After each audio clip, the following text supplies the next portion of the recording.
notre invitée ce soir s'appelle Mélissa. Mélissa, elle a 30 ans. Elle porte toujours un trait d'eyeliner. Elle aspire à retrouver une vie plus calme pour pouvoir profiter avec son fils.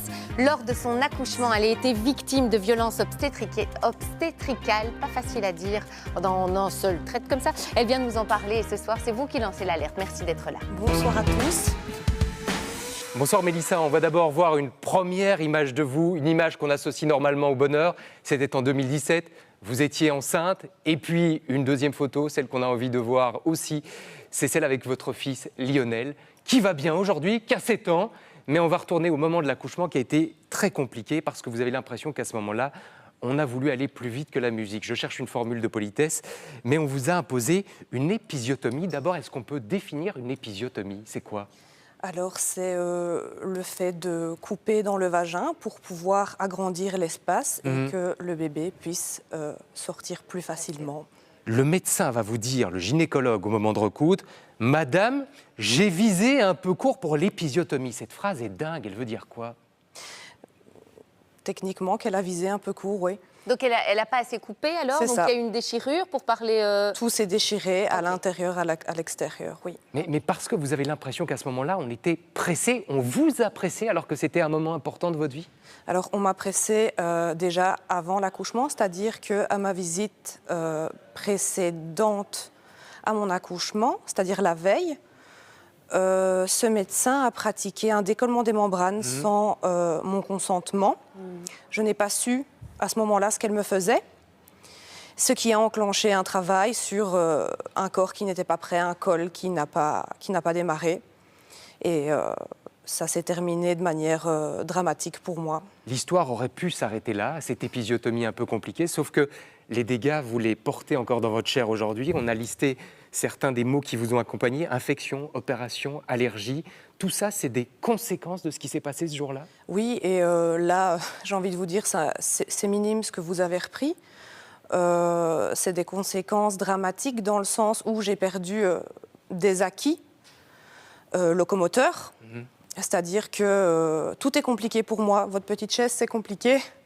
Mettre mes chaussures, c'est compliqué. M'habiller, me laver. Et au-delà de cet aspect locomoteur, il y a aussi l'aspect gynéco. Pareil, c'est très très compliqué. C'est des mycoses à répétition, c'est des fibroses toujours à l'heure actuelle, que je ne souhaite plus qu'on traite parce que je suis fatiguée. Je suis fatiguée, j'ai mal, je suis toujours plus dans le mal. Le temps n'y fait rien. Et justement, vous avez envie, via votre compte Instagram, un petit peu de dénoncer les violences obstétricales que vous avez subies et vous poussez les gens à le faire également. Je pousse les gens à le faire effectivement parce que j'ai reçu des centaines de sollicitations, des centaines de jeunes femmes, de jeunes mamans, et pas que, qui ont vécu des atrocités. Clairement, c'est plus de la gynécologie. Et là, c'est dans le partage de votre parcours. Est-ce que vous avez déposé plainte à l'hôpital ou bien... Oui. Je suis passée par 3 étapes. La première, j'ai contacté l'hôpital où tout ça s'est passé. Je me suis fait convoquer, pour ainsi dire, de suite. On m'a accueillie dans un milieu peut-être impressionnant, où on a tenté de me dissuader d'aller plus loin. Ça ne m'a pas empêchée. Non. Ça m'a justement confirmé qu'il y avait un sacré problème. Puis je suis passée par l'INAMI. Et l'INAMI